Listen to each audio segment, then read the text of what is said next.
আজকে আপনাদেরকে fried chicken করে দেখাবো। অনেকে তো চিকেন কষা, চিকেন কারি, চিকেনের ঝোল করে খেয়েছেন। এরকমভাবে একবার খেয়ে দেখুন, আপনাদের ভালো লাগবে। দেখুন আমি এখানে মাংস নিয়ে নিয়েছি। চিকেনগুলোকে আমি ভালো করে ধুয়ে, আমি চিকেনের সাইজগুলো বেশ বড় বড় রেখেছি, খুব ছোট রাখিনি। চিকেনগুলোকে আমি ভালোভাবে ধুয়ে আমি ভিনেগারে চুবিয়ে আমি তারপরে ধুয়ে রেখে দিয়েছি আবার। এবার আমি এর মধ্যে একে একে ম্যারিনেট করার জন্য মশলাগুলো দেবো, দিয়ে আমি ম্যারিনেট করবো। প্রথমে আমি লেবু দিচ্ছি, আমি 2টো পাতিলেবু দিচ্ছি। দেখুন আমি 2টো পাতিলেবুর রস আমি প্রথমে দিয়ে দিচ্ছি। গাইজ আমি লেবুটা দিয়ে দিয়েছি। এবার আমি একে একে সব গুঁড়ো মশলাগুলো দিয়ে দিচ্ছি। প্রথমে আমি 1 চামচ মতো ধনের গুঁড়ো দিয়ে দিলাম,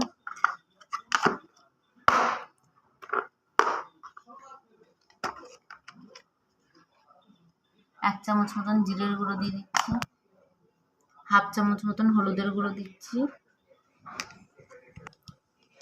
1 চামচ মতন শুকনো লঙ্কার গুঁড়ো দিচ্ছি, 1/2 চামচ মতন কাশ্মীরি লঙ্কার গুঁড়ো দিয়ে দিলাম। এবার কসুরি মেথিটা দিয়ে দিচ্ছি আমি উপর দিয়ে। আন্দাজ মতন আমি এবার নুন দিয়ে দিচ্ছি। এবার আমি টক দই দিয়ে দিচ্ছি। টক দইটা আমি এখানে 3-4 চামচ ব্যবহার করলাম। এবার আমি এটাকে ভালো করে এটা মাখিয়ে নেবো। এই মশলাগুলো সব মাংসর সাথে ভালোভাবে মাখিয়ে নিই। মাখিয়ে তারপর আমি ম্যারিনেট করতে রেখে দেবো 1 ঘন্টা মতন। তাহলে মাখিয়ে নিই, চলুন তারপরে দেখা হচ্ছে আপনাদের। গাইজ দেখুন আমার এটা মাখা হয়ে গেছে। এবার আমি 1 ঘন্টার জন্য ম্যারিনেট করতে দিয়ে দিই। তার মধ্যে আমি আদা রসুনটা ছুলে আদা রসুনের পেস্ট করে তারপর আমি আপনাদেরকে দেখাচ্ছি।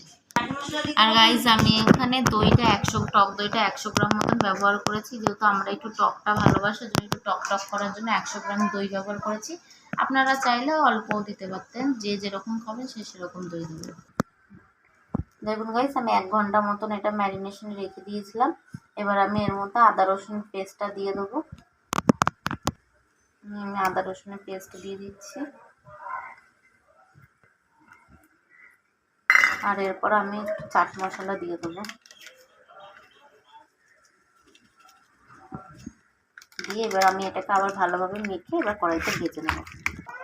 দেখুন গাইজ আমার এটা ভালোভাবে মাখানো হয়ে গেছে। এবার আমি এটা ভালো করে ভেজে নেব।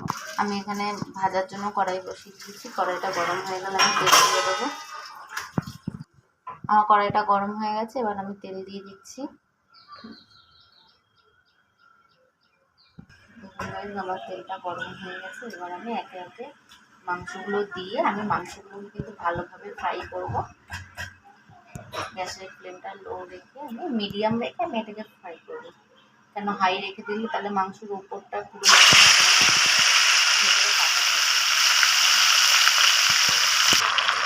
দেখুন আমার ওই পিসটা ভাজা ভাজা হয়ে গেছে প্রায়। এবার আমি মাংসগুলো উল্টে দিচ্ছি।